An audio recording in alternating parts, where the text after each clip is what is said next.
الله الرحمن الرحیم لقد كفر الذين بلا شبہ لوگ کافر ہوئے قالوا انہوں نے کہا کہ ان اللہ تعالی هو المسیح مریم وہ ہے جو مریم کا بیٹا مسیح ہے۔ قل آپ فرما دیجئے فمن یملک من اللہ شیئا، کون ہے جو اس بات کا مالک ہو، ذمہ دار ہو اللہ تعالی سے ذرہ برابر بھی، ان اراد ان یہلک المسیح، اگر اللہ تعالی یہ ارادہ فرما لے کہ وہ وفات دے گا حضرت مسیح علیہ السلام کو، وامہ اور اس کی والدہ کو اس نے وفات دی،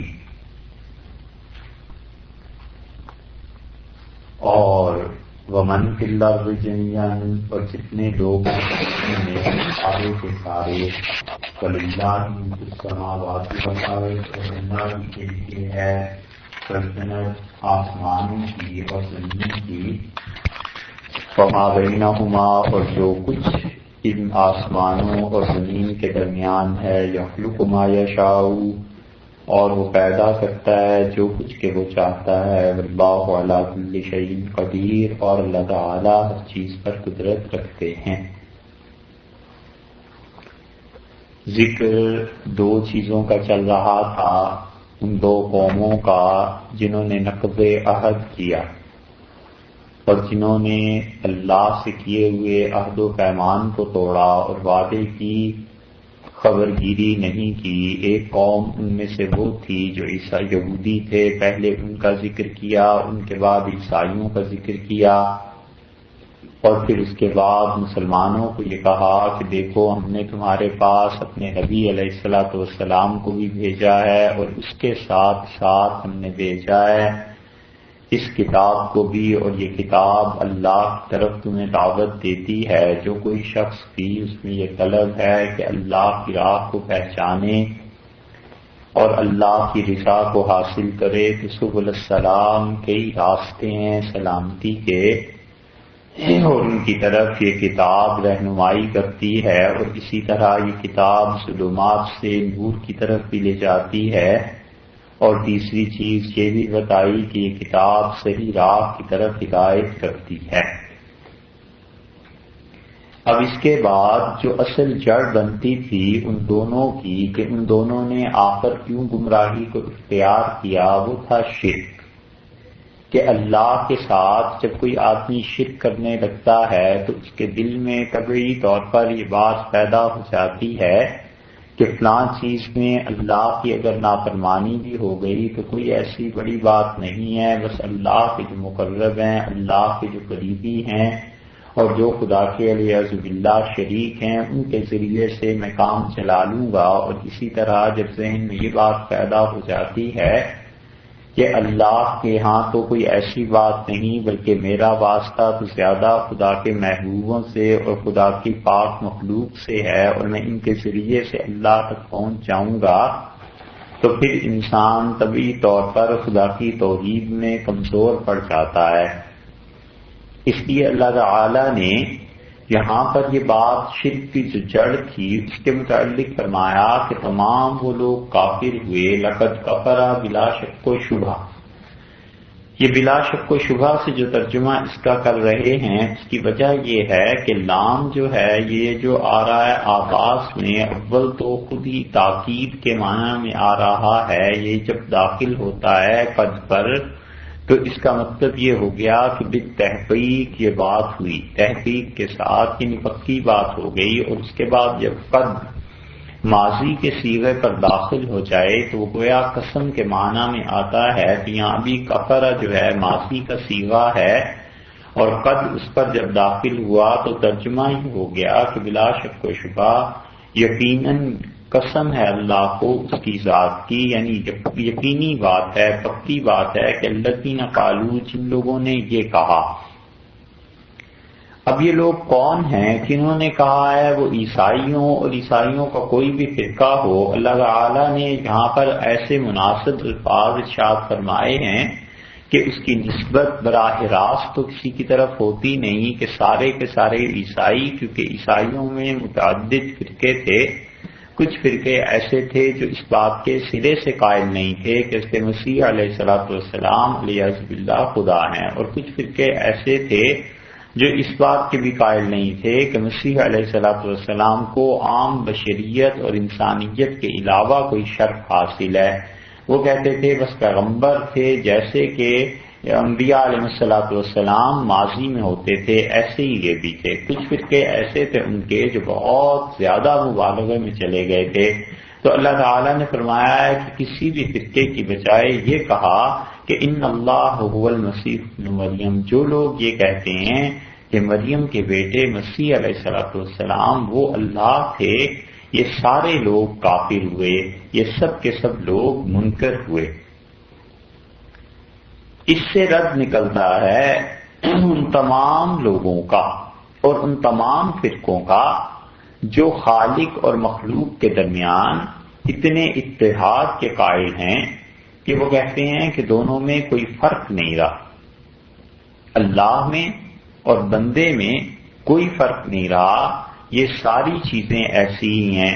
اللہ تعالیٰ نے یہ جو ایک جملہ کہا ہے نا کہ ان کا کفر اس عقیدے سے ثابت ہوتا ہے کہ وہ ایک اللہ کے پاک اور نیک بندے کو اللہ کے ساتھ ملا رہے تھے، اس سے رد نکلتا ہے ان تمام لوگوں کا جو اللہ کو ملاتے ہیں، اللہ تعالیٰ کی کسی کو بندے کو ملاتے ہیں خدا کے ساتھ اس طور پر کہ خالق اور مخلوق میں کوئی فرق نہیں ہے۔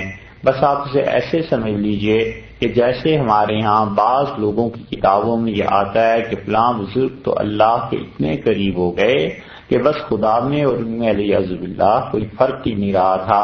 اللہ نے اس چیز کا رد فرما دیا کہ کوئی بھی ایسا نہیں ہے بندہ جو اپنے مرتبے اور مقام میں اتنا بڑھ جائے کہ بالآخر علیہ باللہ وہ خدا بن جائے، اور خدا تعالیٰ اپنے مقام سے اتنا نیچے آ جائے کہ وہ بندہ بن جائے۔ یہ دونوں صورتیں نہیں ہو سکتی۔ اللہ بہرحال اللہ ہے اور بندے بندے ہی ہوا کرتے ہیں، اور اس میں ضمنی طور پر ابن مریم بھی جو مسیح کے ساتھ ذکر کر دیا ہے یہ خود دلیل ہے اس بات کی کہ مریم کے بیٹے تھے علیہ الصلوۃ والسلام، ان کی اپنی حیثیت خدائی کی تو کیا، ان کی اپنی حیثیت کچھ بھی نہیں تھی، خدائی میں کوئی دخل سرے سے تھا ہی نہیں، وہ تو اللہ کے پاک اور نیک بندے تھے اور خدا نے انہیں معجزانہ طریقے پر پیدا کیا تھا۔ عقل عاجز تھی کہ ان کی پیدائش اور ان کی تخلیق کی کوئی تشریح کر سکے، بس اتنی بات ہوئی تھی۔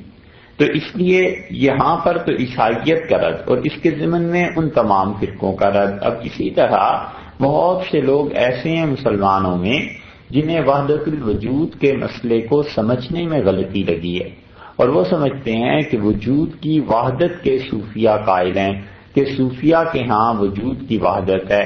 دو چیزیں الگ الگ ہیں، ایک تو یہ ہے کہ موجود جو ہے وہ کیا چیز ہے،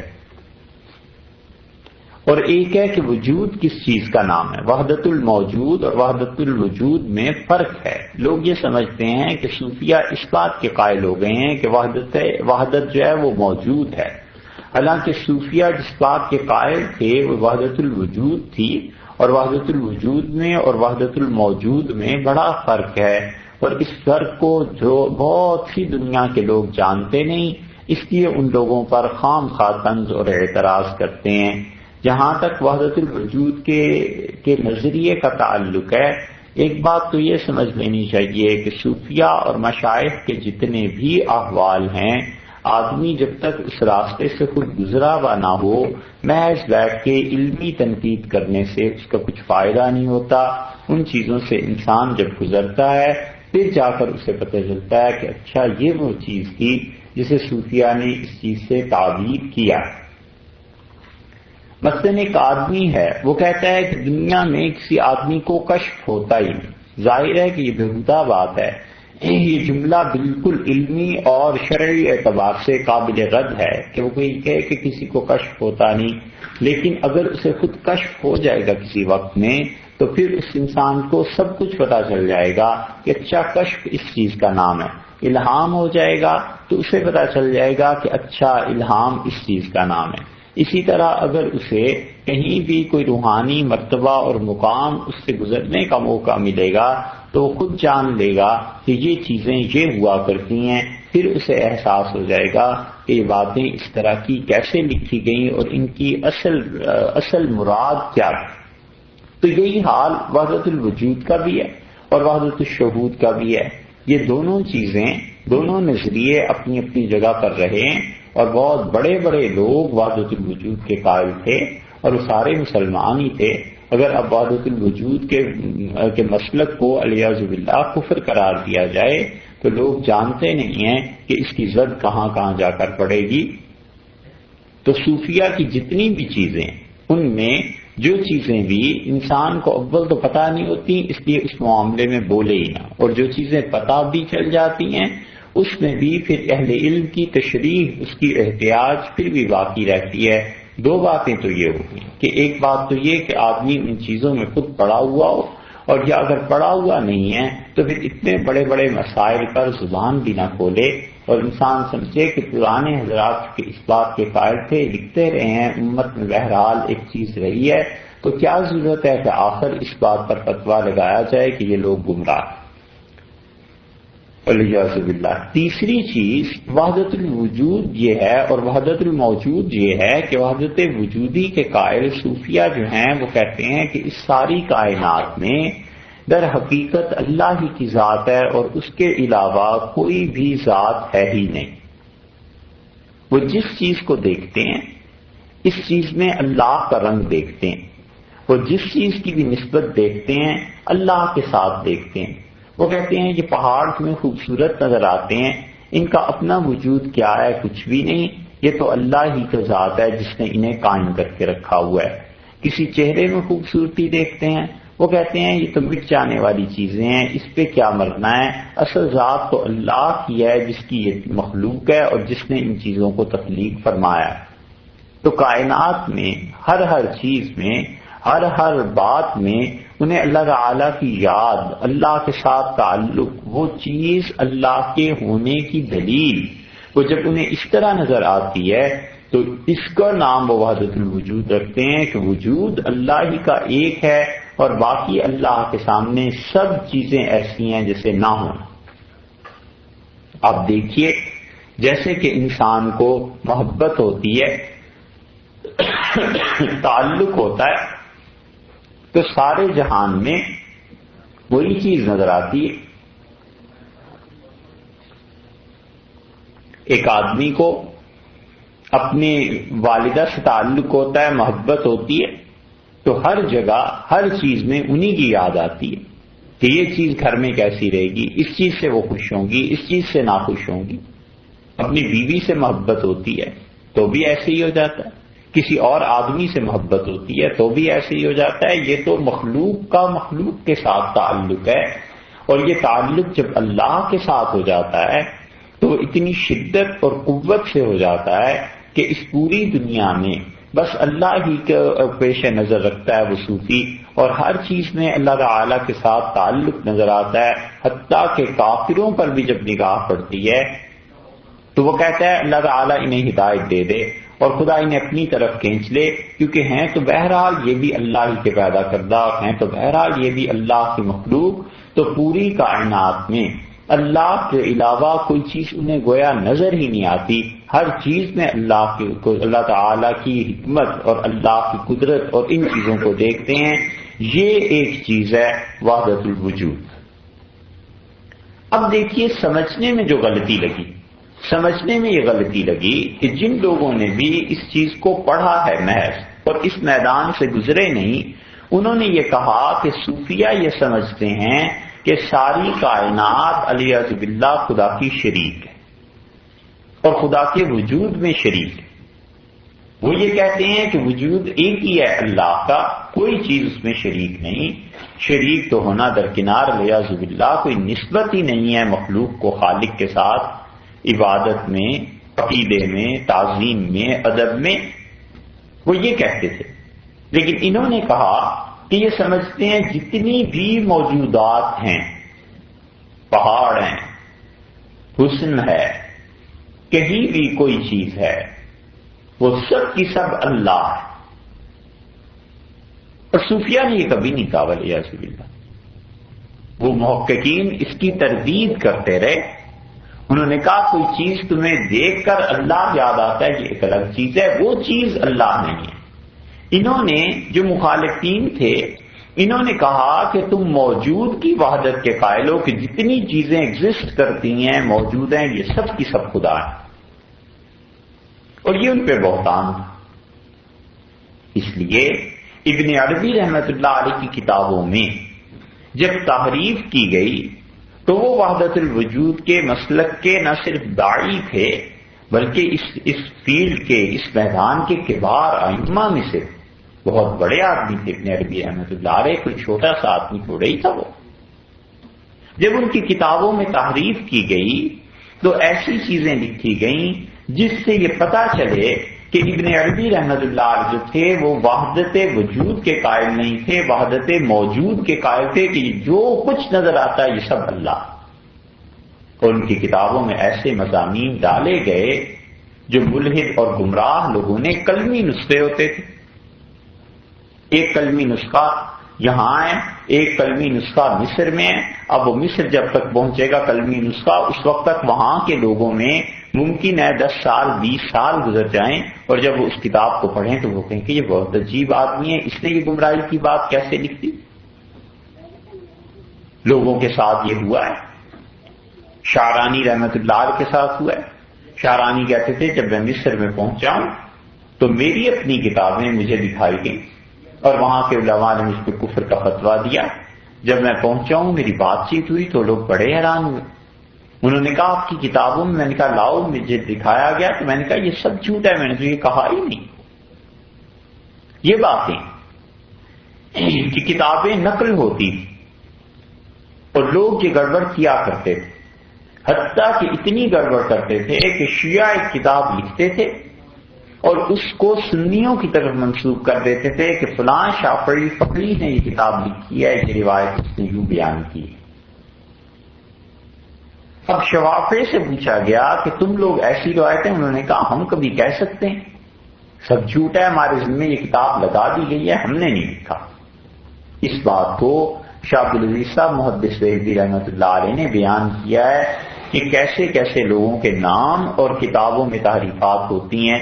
تحفہ اثنا عشریہ میں حضرت نے کئی صفحات کئی چیزیں اس کے متعلق لکھی ہیں، وہاں آپ تفصیل دیکھ لیجئے گا.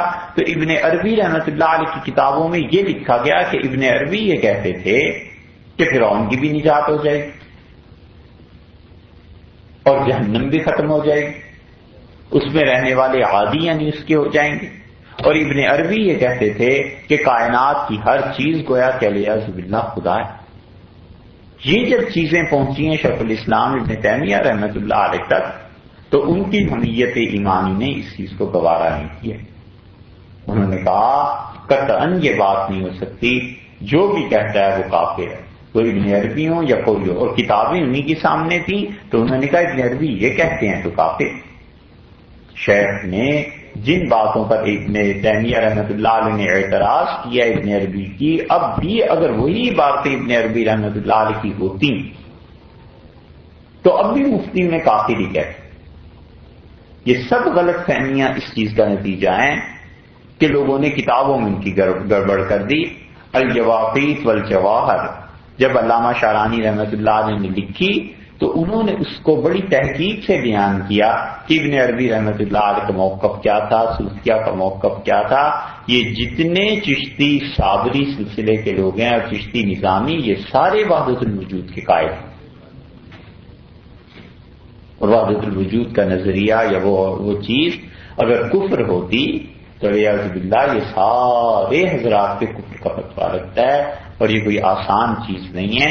یہ دین جتنے ذرائع اور واسطوں سے ہم تک پہنچا ہے، یہ جتنے صوفیہ تھے حضرت معین الدین چشتی رحمۃ اللہ علیہ سے لے کے اب تک چشتی صابری اور نظامی یہ سب وحدت الوجود کے قائل رہے ہیں.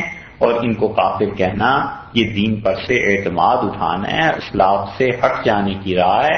اس لیے وحدت الوجود میں اور جو وحدت موجودی ہے اس میں فرق ہے. کوئی بھی یہ بات نہیں کہتا کہ یہ چیزیں خدا ہیں. کسی آدمی نے کفر کرنا ہے، وہ کہتے ہیں ان چیزوں کو دیکھ کر خدا یاد آتا ہے۔ اس کے مقابلے میں دوسرا نظریہ جو اگرچہ قدیم میں بھی صوفیہ کا رہا تھا، اس مسلک کے داعی اور اس مسلک کے بہت بڑے وکیل اور جن پر اس چیز کا غلبہ ہو گیا تھا، وہ تھے مجدد الفسانی سرہندی رحمۃ اللہ علیہ، اور وہ وحدت الشہود کے تھے۔ اور وحدت شہودی کا مطلب یہ تھا کہ وہ کہتے تھے کہ اگرچہ اللہ کی ذات کے سامنے یہ سب چیزیں فنا ہیں، لیکن یہ چیزیں ایگزسٹ تو کرتی ہیں نا، ان کا وجود تو ہے، تم سرے سے تو اس کی نفی کر نہیں سکتے۔ یہ بس وحدت الشہود کو آسان لفظوں میں سمجھ لیا جائے، جتنا عقل میں کسی آدمی کے بات آ سکتی ہے، وگرنہ وحدت الشہود اور وحدت الوجود یہ ایسی چیزیں ہیں کہ جب تزکیہ، سلوک اور اللہ تعالی کی تجلیات اور خاص طور پہ مراقبہ ذات پہ کوئی آدمی پہنچتا ہے پھر جا کر کھلتی۔ سالکین جو مراقبہ ذات تک نہیں پہنچے ہوتے ان کے لیے بھی دشواری ہوتی ہے۔ ہاں اللہ کسی پہ اپنا فضل فرما دے تو یہ الگ بات ہے۔ یہ وحدت الشہود تھا۔ اس کی مثال سمجھانے کو یوں دیا کرتے ہیں کہ جیسے آپ ایک لوہے کے ٹکڑے کو آگ میں ڈال دیں اور وہ صحیح طرح آگ کو اپنے اندر جب جذب کر لیتا ہے تو اب ایک ناواقف آدمی یہ کہتا ہے کہ یہ تو آگ ہے، کہتا وہ صحیح ہے اس لیے کہ اس نے دیکھا ہے یہ ٹکڑا ہے۔ پھر وہی آدمی جب ذرا سا غور کرتا ہے تو واقف ہو جاتا ہے، وہ کہتا ہے نہیں نہیں یہ لوہا ہے مگر آگ کا رنگ اس پہ غالب آ گیا ہے، گویا کہ آگ ہی۔ یہی فرق ہے کہ جو آگ میں اور لوہے میں فرق کرتا ہے یہ وحدت الشہود کی بات کرتا ہے، اور جو کہتا ہے کہ وہ آگ ہی ہے یہ وحدت الوجود کی بات کرتا ہے۔ اتنی سی بات تھی جسے دوسرے لوگوں نے اتنا بڑھا دیا کہ ہوتے ہوتے اسے کفر اور اسلام کا مسئلہ بنا دیا، اور چونکہ لوگ اس مسئلے کو صحیح طرح سمجھ نہیں پائے اس لیے ان کی کتابوں پہ بھی ابتدا میں پابندی لگی، یہ چیزیں بھی ہوئی۔ اور وہ لوگ جو اپنے آپ کو سلفی اب بھی کہتے ہیں اور پہلے بھی کہتے تھے، انہوں نے ان چیزوں کو سمجھے بغیر ان کی شدید مخالفت۔ یہ جو ہم کئی مرتبہ ان حضرات کا نام لیتے ہیں تو جو کچھ ہم کہتے ہیں، ہم اپنے مسلک کی بات بالکل واضح طور پر کرنا چاہتے ہیں کہ دنیا میں کسی بھی مسلک کے داعی اور کسی بھی مسلک کے پیروکار اس حد تک آگے چلے جائیں کہ وہ دوسرے کو بالکل کافر اور گناہگار ٹھہرانے لگیں، یہ بات صراحتاً غلط ہے۔ ہمیشہ دوسروں کے لیے کچھ نہ کچھ جگہ رکھنی چاہیے۔ آخر اس تشدد کی ضرورت کیا پیش آئی؟ حنفی کہیں اتنے حنفیت میں آگے بڑھ جائیں کہ وہ کہیں ہمارے علاوہ سب باطل ہیں، اور ائمہ ثلاثہ کا مسلک مالکی، شافعی اور یہ حنبلی سب والعیاذ باللہ گمراہ ہیں، تو وہ حنفی خود گمراہ ہو جائے۔ کیوں آخر لوگوں کو تنگ کرتے ہو؟ بھئی انہیں بھی جینے کا حق دو، وہ بھی اللہ ہی کی رضا کے لیے یہ کام کرتے ہیں، ان کے پاس بھی دلائل ہیں، ان کا مسلک ہے۔ اور اسی طرح کوئی سنی اتنا بڑھ جائے کہ وہ سلفیوں کو کافر کہنے لگے اور انہیں مسلمان نہ سمجھے، غلط بات ہے۔ یہ چیزیں کئی مرتبہ تاریخ میں آپ کو ملیں گی کہ ایک فرقے کا جب تسلط ہوا ہے تو انہوں نے باقی سب کو ختم کرنے کی کوشش کر لی کہ جناب بس باقیوں کو تو چھوڑنا ہی نہیں ہے، اس کے خلاف بولنا ہے جو کچھ بھی ہم کہتے ہیں۔ اب بھی کوئی آدمی چاہے اس کا سلفیوں سے تعلق ہو، اللہ کا ذکر، اللہ کی یاد، یہ سب چیزیں اس پہ غالب ہیں، ان چیزوں کی پاسبانی کرتا ہے اور اپنے علاوہ دوسرے لوگوں کو بھی مسلمان سمجھتا ہے، ٹھیک ہے، کوئی اسے برا نہیں کہے گا، انہیں برا کہنا بھی گناہ۔ لیکن وہ لوگ جو ان چیزوں کو سمجھتے ہی نہیں ہیں اور وہ سمجھتے ہیں سب ہمارے علاوہ دین سے نکل گئے، یہ بڑی خطرناک بات ہے۔ آپ ہندوستان میں دیکھ لیں، لکھو غزنی سے یہ جو لوگ آئے تھے، غزنوی اور لکھوی، یہ دونوں حضرات ان کے آباء و اجداد حنفی تھے، اور پھر انہوں نے اپنا مسلک سلفیوں کا کر لیا، کوئی حرج نہیں۔ اب تک اب تک غزنوی خاندان میں مولانا عبداللہ غزنوی مرحوم تھے، داؤد غزنوی تھے رحمۃ اللہ علیہ، اب تک سلسلہ نقشبندیہ میں بیعت کرتے ہیں اور ذکر اذکار کی تلقین کرتے ہیں۔ سلسلہ نقشبندیہ کی کتابیں ان حضرات کے یہاں ہیں اہل حدیث مسلک کے اعتبار سے، لیکن نقشبندی سلسلے میں بیعت بھی کرتے ہیں، ان کو کون برا کہہ سکتا ہے؟ ان کا یہ تعلق تھا حنفیوں کے ساتھ، اور حنفیوں کا اس کے ان کے ساتھ کہ مولانا احمد علی صاحب لاہوری رحمۃ اللہ علیہ نے باوجود اس کے کہ لاہور کیا پورے بر صغیر میں دھوم اور پورے بر صغیر میں مرجع تھے قرآن پاک کی تفسیر، عرصے تک انہوں نے پڑھائی۔ حضرت ابو الحسن علی ندوی رحمۃ اللہ علیہ گئے تھے ندوہ سے ان کے پاس تفسیر پڑھنے، اور تفسیر حضرت نے ان سے پڑھی ہے۔ مولانا احمد علی صاحب لاہوری رحمۃ اللہ علیہ سے قرآن پاک کا ترجمہ بھی حضرت نے کیا۔ مولانا احمد علی صاحب رحمۃ اللہ علیہ نے، مولانا احمد علی صاحب باوجود اس کے کہ بر صغیر سے کونے کونے سے لوگ ان سے آتے تھے، تفسیر پڑھتے تھے، اتنے بڑے آدمی تھے، مگر جب تک یہ غزنوی حضرات رہے ہیں حضرت نے عید کی نماز کبھی نہیں پڑھائی، ہمیشہ ان کے پیچھے جا کے پڑھتے تھے اور فرماتے تھے یہ اولیاء اللہ میں سے، حالانکہ یہ پکے حنفی اور وہ پکے اہل حدیث، کوئی ایسی بات نہیں تھی۔ یہ اس کی مثال ہے۔ لکھوی خاندان ہے، مولانا معین الدین صاحب تھے لکھوی خاندان کے، سیاست میں بھی ہمارے یہاں بڑے مشہور رہے، ان کے خاندان میں اب تک تعویذ لکھتے ہیں، اب تک پیری مریدی یہ سلسلے چلتے ہیں۔ یہ وسعت ظرفی ہے جس کی بنیاد پہ لوگ جیا کرتے ہیں اور معاشرہ اس سے سدھرتا ہے، سنورتا ہے، ٹھیک رہتا ہے۔ اور ایک چیز اس کے برعکس کہ جب کہیں تسلط اور غلبہ ملے اور آدمی اپنے علاوہ سب کو سمجھنے لگے کہ یہ کافر ہو گئے، انہیں ختم کر دو، یہ ہے وہ چیز جو بہت شدید تنقید کے قابل ہے۔ اور پھر نتیجہ یہ نکلتا ہے اس کا کہ اس کے ریئیکشن میں جب کوئی بولتا ہے یا عمل لیتا ہے تو وہ بھی اسٹیپ اتنے ہی شدید ہو جاتے ہیں۔ محمد بن عبد الوہاب ان لوگوں کا جب سعودیہ پہ غلبہ ہوا تو انہوں نے ساری کتابیں بین کر دی، ان کا فلاں کتاب بھی مت لاؤ، فلاں بھی مت لاؤ، فلاں بھی مت لاؤ، اور اب وہی کتابیں سعودیہ میں بڑی آسانی سے مل جاتی ہیں، چھپی ہوئی ہیں، ہر جگہ موجود ہیں، آدمی لے لیتا ہے، انہیں پڑھتا ہے۔ تو وحدت الوجود کا مسلک، اس کو بہت سے لوگوں نے خاص طور پر جن کا تعلق سلفیوں سے تھا، انہوں نے کفر اسلام کا مسئلہ قرار دے دیا اور یہ نہیں سوچا کہ اس کی زد جا کر کہاں پڑے گی، اور انہیں کیا پتا تھا کہ وہاں جلال الدین رومی رحمۃ اللہ علیہ یہ خود وحدت الوجود کے مسلک کے داعی تھے۔ ظاہر ہے کہ عربوں کے علاوہ بھی تو دین تھا نا، اجمی بھی تو تھے، ان میں بھی دین تھا، تو وہ سارے کے سارے حضرات وجود کی وحدت کے قائل تھے، موجودات کی وحدت کے قائل نہیں تھے کہ یہ جتنی چیزیں نظر آتی ہیں سب اللہ ہیں۔ وہ کہتے تھے ہمیں پتھر میں اللہ کی شان نظر آتی ہے، وہ یہ کہتے تھے پہاڑ میں اللہ کی شان نظر آتی ہے، درخت میں پتوں میں اللہ کی شان نظر آتی ہے، یہ چیز ٹھیک تھی۔ وہ یہ تھوڑا ہی کہتے تھے کہ یہ درخت اور پہاڑ اور فلاں یہ چیزیں اللہ علیہ اللہ، یہ تو کفر ہو جاتا۔ اور حضرت مجدد الفسانی رحمۃ اللہ علیہ پر غلبہ تھا وحدت وجودی کا، اور پھر ایک مقام ان پر ایسا آیا جب اللہ نے اپنے فضل و کرم سے ان پہ وحدت شہودی کی راہ کھولی، اور جتنے نقشبندی حضرات تھے اور خاص طور پہ سید احمد شہید رحمۃ اللہ علیہ اور مولانا اسماعیل شہید اور شاہ ولی اللہ اور شاہ عبدالعزیز صاحب رحمۃ اللہ علیہ، یہ سارے کے سارے حضرات وحدت شہودی کے قائل ہیں۔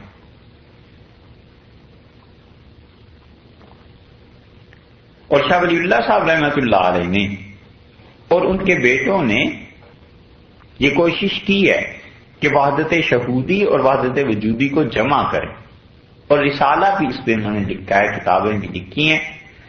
یہ بھی ایک لمبا مسئلہ ہے، مختصر سا بیان اس لیے اس پہ کر دیا ہے کہ بہت سے لوگ سمجھتے ہیں کہ جو وحدت الوجود کے قائل ہیں وہ کافر ہیں۔ اس آیت میں دیکھو یہ وحدت وجودی اس سے ثابت نہیں ہوتی، بلکہ اس سے ثابت کیا ہوتا ہے کہ عیسائی سمجھتے تھے کہ موجود جو چیزیں ہیں یہ سب کی سب خدا ہیں علیہ باللہ، اور موجودات میں اس کے مسیح علیہ الصلوۃ والسلام تھے، انہیں وہ خدا سمجھے ہوئے تھے۔ اللہ نے اس پہ کہا کہ وہ سارے کے سارے کافر ہو گئے۔ وقت کچھ ہوتا زیادہ تو اس وحدت شہودی اور وجودی پر آپ کو تفصیل سے بحث سناتے، مگر کیا کریں، بات وہی آ جاتی، اسے بھی پورا کرنا۔ اللہ تعالیٰ نے فرمایا ہے کہ بلا شبہ وہ کافر ہیں جو یہ کہتے ہیں کہ مسیح علیہ الصلوۃ والسلام اور اللہ دونوں میں کوئی فرق نہیں، یہ ہے کفر۔ اور اگر کوئی کہتا کہ مسیح علیہ الصلوۃ والسلام اللہ کی طرف سے آئے ہیں، اس کے رسول ہیں، اور ان کی رضا میں اللہ کی رضا ہے، ان کی ناراضگی میں اللہ کی ناراضگی ہے، پھر کبھی بھی انہیں کافر نہ کہتے۔ اللہ تعالیٰ نے فرمایا تم اس کی خدائی کے قائل ہو، اور حال یہ ہے قل آپ ان سے پوچھئے فمن سو کون ہے۔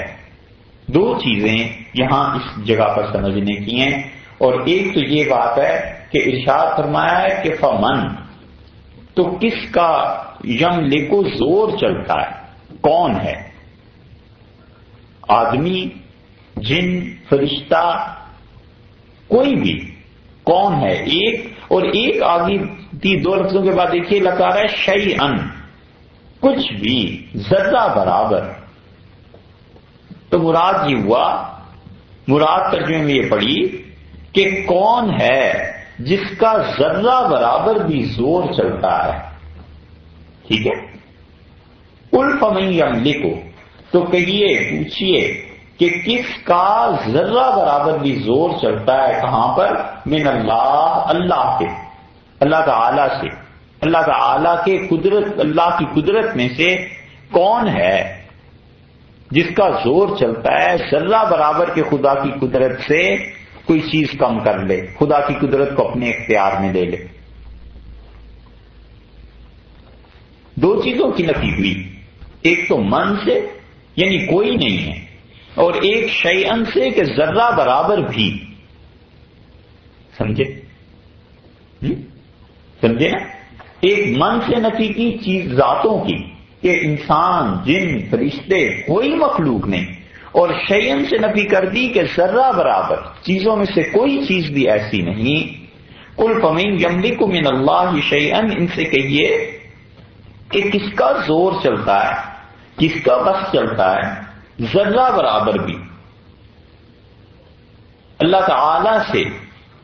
ان ارادہ، اگر اللہ یہ چاہیں کہ ان یہلک المسیح ابن مریم، کہ اللہ تعالی موت دے دیں مسیح ابن مریم کو، وہ امہ، اور اس کی والدہ کو خدا نے موت دے دی، ومن فی الارض جمیعا، اور جو کوئی بھی ہے اس زمین میں تمام کے تمام، ان سب کو اگر اللہ تعالی موت دے دے تو کس کا زور چلتا ہے، ذرا سا بھی زور چلتا ہے کسی کا اللہ کے سامنے؟ تو دو چیزوں کی نفی ہو گئی، ایک تو یہ کہ کوئی بھی ایسا نہیں جس کا زور چلے، اور اللہ کے سامنے زور کسی کا زیادہ تو کیا، شیئن، ذرہ برابر بھی زور نہیں چلتا، اللہ کو کوئی بھی مجبور نہیں کر سکتا۔ تو ترجمہ پھر یہ ہو گیا کہ یہ کہتے ہیں کہ مسیح ابن مریم اللہ تھے، قل فمن یملک من اللہ شیئا، آپ ان سے پوچھئے کہ کس کا زور چلتا ہے، ذرہ بھی ہے کوئی اللہ کے سوا جس کا زور چلے؟ ان ارادہ، اگر اللہ تعالیٰ یہ ارادہ کر لیں اور وہ چاہیں کہ ان یہلک المسیح، ہلاک کا لفظ اللہ تعالیٰ نے استعمال فرمایا ہے، اور ہلاک کا لفظ دو طرح سے ہے، ایک تو ہے ہلاک عذاب دینا، یہاں پر بعض لوگوں سے بڑی یہ غلطی ہوئی ہے اور ٹھوکر لگی ہے، انہوں نے ہلاک کے معنی عذاب کے کر دیے۔ یہاں پر ہلاک کے معنی طبعی موت کے ہیں کہ طبعاً موت واقع ہو جائے، کیونکہ اس مسیح علیہ السلام کو کیوں خدا ہلاک کرے، انہوں نے کیا قصور کیا ہے، وہ امہ ہو، ان کی والدہ کو کیوں خدا ہلاک کرے، ومن فی الارض جمیعا، اور تمام کے تمام لوگ جو دنیا میں ہیں ان میں سے کتنے ہی خدا کے پیغمبر ہیں، رسول ہیں، اللہ کے اچھے بندے ہیں، امتیں ہیں، صحابہ رضی اللہ عنہ میں، کیوں آخر خدا انہیں ہلاک کرے؟ تو وہ ہلاک جو عذاب کے معنی میں ہے نا، یہاں وہ مراد نہیں، یہاں مراد طبعی موت ہے۔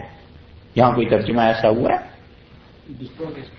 ڈسٹرائے، ہاں مٹا دو، یہ ترجمہ جو ہے، یا تو اس کی بھی تشریح ہونی چاہیے تھی، انہوں نے کی تشریح اس کی، یا تو اس پہ نوٹ لکھ دیتے نا کہ یہاں ہلاک سے مراد طبعی موت ہے، ہلاک سے مراد خدا کا غصہ، اس کا قہر، اس کا نزول نہیں ہے، کیونکہ اللہ کیوں نازل کرے گا ان چیزوں کو؟ ان سے پوچھئے کہ کون ہے ایسا جس کا کچھ بھی زور چلے؟ اللہ تعالیٰ کا جلال دیکھا ہے؟ ان اراد ان یہلک المسیح، اگر اللہ یہ چاہے کہ وہ طبعی موت دے دے حضرت مسیح علیہ الصلوۃ والسلام کو جو مریم کے بیٹے تھے، کوئی روک سکتا ہے خدا کو؟ وہ امہ اور اس کی والدہ کو، اور ان کی والدہ کو تو اللہ تعالیٰ نے موت دے دی۔ جب یہ آیت نازل ہوئی تھی تو اس وقت ان کی والدہ کا تو انتقال ہو گیا تھا۔ اس پہ مرزائی لوگ جو ہیں یہ بحث کرتے ہیں اور وہ کہتے ہیں کہ اس کا مطلب ہے کہ مسیح ابن مریم بھی ہلاک ہو گیا، ان کی والدہ بھی ہلاک ہو گئی امہ۔ ہم کہتے ہیں کہ جو آگے آ رہا ہے کہ من فی الارض جمیعا، کہ دنیا میں جتنے بھی ہیں تو کیا سب پہ موت آئی ہوئی ہے؟ یہاں پہنچ کے چپ ہو جاتے ہیں۔ اس لیے دو کو اللہ تعالی نے یہاں پر دو کے متعلق کہا، مسیح ابن مریم ایک، ومن فی الارض جمیعا، اور دنیا میں جتنے بھی ہیں سب کے سب یہ تو ہیں زندہ، لیکن اور والدہ ایک ان کا انتقال ہو گیا تھا حضرت مریم کا، تو چونکہ غلبہ ان دو کا تھا اس لیے اللہ تعالیٰ نے سب کے متعلق یہ کہہ دیا کہ غلبہ جب جملہ ہوتا ہے جسے بات کرتے ہیں تو جس چیز کا غلبہ ہوتا ہے اس کے مطابق کر دیا کرتے ہیں کلام۔ تو فرمایا کہ اگر اللہ یہ چاہیں کہ وہ ہلاک کر دیں، یعنی طبعی موت دے دیں مسیح ابن مریم کو، اور ان کی والدہ صاحبہ کی تو وفات ہو چکی، کون روک سکتا ہے؟ پھر یہ رد ہے ان پر بھی جو لوگ حضرت مریم کی الوہیت کے قائل تھے، ان کی خدائی کے قائل تھے کہ علیہ باللہ وہ خدا ہیں، اور اقنوم ثلاثہ وہ جنہیں کہتے ہیں نا ٹرینٹی، ان میں سے ایک حصہ ان کا بھی ہے حضرت مریم کا۔ بعض جبریل امین کو مانتے ہیں، بعض حضرت مریم کو مانتے ہیں۔ تو اللہ نے فرمایا کہ ان کی والدہ پر جب وفات آئی تھی، کون ہے جو اللہ کے ارادوں میں اس کو نافذ کرنے میں ذرہ برابر حائل ہوا ہو؟ ومن فی الارض جمیعا، اور دنیا کے تمام لوگوں کو اگر خدا موت دینا چاہے، کون ہے جو اللہ کو روک سکے؟ وَلِلَّهِ، اور اللہ ہی کے لیے ہے ملک السماوات والارض، بادشاہی سلطنت آسمانوں کی بھی اور زمین کی بھی، ساری بادشاہی اس کی ہے۔ وما بینہما، اور جو کچھ آسمانوں کے اور زمین کے درمیان ہے یہ ساری بادشاہی بھی اللہ ہی کی۔ تو جب اللہ ہی کی سلطنت ہوئی، اسی کی بادشاہی ہوئی، تو وہ جیسے چاہے اپنی مخلوق کو رکھے اور جو چاہے سو کرے، کیونکہ تصرفات اس کے ہیں۔ حقیقی مالک جب وہ ہے تو اپنی مخلوق کو جس مقام اور مرتبے پہ رکھنا چاہے، جو کچھ ان کا کرنا چاہے، کوئی نہیں اسے روک سکتا۔ اور ارشاد یہ فرمایا آگے کہ یخلق ما یشاء، وہ جیسے چاہتا ہے تخلیق کرتا ہے، بناتا ہے جو چاہے۔ یہ جو چاہے بنانا ہے نا، یہ در حقیقت رد ہے، اور زد اس کی جا کر پڑتی ہے بنیادی عقیدے پہ کہ عیسائیوں کا سارا عقیدہ حضرت مسیح علیہ الصلوۃ والسلام کے متعلق بیس کرتا تھا اس بات پہ کہ وہ ہر ایک سے یہی کہتے تھے کہ اچھا پھر بتاؤ ان کے والد کون ہیں؟ اچھا وہ خدا نہیں تھا تو ایسے پیدا کیسے ہو گیا؟ اس کا اختیار کوئی نہیں تھا تو پھر یہ سب کچھ کیا ہو گیا تھا؟ اللہ نے فرمایا وہ مخلوق تھے، اور اللہ جیسے چاہے پیدا کرے۔ عام دنیا میں پیدائش کے تم جتنے طریقے دیکھتے ہو ان سب میں مادے سے آگے وجود پیدا ہوتا ہے، کوئی نہ کوئی چیز ہوتی ہے اس سے وجود بن جاتا ہے، اور اس میں بھی ایک تم دیکھتے ہو یہ چیز، اور ایک اللہ کا حکم بھی تو ہونا چاہیے۔ اللہ کی مرضی اور ارادے سے زندگی تخلیق میں آتی ہے، اور اللہ کا ارادہ اور اللہ کی مرضی نہ ہو کوئی چیز نہیں پیدا ہو سکتی۔ بس بالکل ٹھیک اسی طرح حضرت مسیح علیہ الصلوۃ والسلام، ان میں کسی چیز نے کام نہیں کیا، اکیلے اللہ کے ارادے نے کام کیا ہے۔ اللہ جیسے چاہے ارادہ فرما لے، یخلق ما یشاء۔ ان کی جو پیدائش تھی وہ تو عادت تھی، وہ تو تخلیق جو ہوئی تھی وہ خرق عادت ایک چیز تھی، اسے عام انسانوں پہ قیاس نہ کرو۔ وہ تو ہم نے اپنی قدرت کا اظہار کیا تھا کہ ہم بغیر کسی مادے کے بھی ایک بچے کی پیدائش ہو سکتی ہے. ہم نے یہ کیا ہے. واللہ علی کل شیء قدیر، اور اللہ تعالیٰ یقیناً ہر چیز پر قدرت رکھتا ہے. ہر چیز خدا کے قبضے میں ہے، اس کے قبضہ قدرت سے کوئی چیز باہر نہیں نکلی. اس لیے جس بنیاد پر تم اسے خدا کی خدائی میں شریک کرتے ہو وہ بنیاد ہی غلط ہے. وہ یہ کہ پیدا کیسے ہوئے، تو اللہ نے پیدا کیا. اللہ تعالیٰ کے لیے ممکن ہے یا نہیں، بات اس پہ کرو. اگر اللہ کے لیے ممکن ہے اور یقیناً ممکن ہے تو اس نے انہیں پیدا کیا تھا حضرت مسیح علیہ الصلوۃ والسلام کو اپنی قدرت سے. تو اللہ کی قدرت پر نظر جانی چاہیے تھی. تم اسے مسیح علیہ الصلوۃ والسلام کا ذاتی کرشمہ سمجھتے ہو، ذاتی طور پہ سمجھتے ہو، یہ بات غلط. ایک چیز کا رد کیا کہ عیسائی یہ حرکت کرتے ہیں. اب دوسرا رد شروع ہوتا ہے. وقالت الیہود، اور یہودیوں نے یہ کہا. والنصارى، اور اس کے ساتھ ساتھ کہتے ہیں کون؟ نصارہ بھی. یہود اور نصارہ دونوں یہ کہتے ہیں کہ نحن، ہم ہیں ابناء اللہ، اللہ تعالی کے بیٹے. وأحباؤہ، اور اس کے پیارے. ہم اللہ کے بیٹے ہیں اور اس کے پیارے ہیں. یہ ہے چیز. واو جو آیا ہے نا ابناء اللہ کے بعد، اس واو کا عطف ابنا پر ہی پڑتا ہے. اور احباؤہ کا مطلب یہ ہے کہ اس کی مزید تشریح اور تفسیر کے لیے آیا ہے کہ ہم اللہ کے بیٹے ہیں اور اس کے چہیتے ہیں. بیٹے چونکہ چہیتے ہوا کرتے ہیں، اس لیے ہم خدا کے چہیتے ہیں، خدا کے بڑے ہی پیارے ہیں ہم. حقیقی اگر بیٹا ہو تو اس کے لیے استعمال ہوتا ہے عربوں میں لفظ ولد کا، بیٹے کا ولد. یہاں پر ولد نہیں فرمایا، ابن فرمایا. اور ان کا دعویٰ بھی یہی تھا.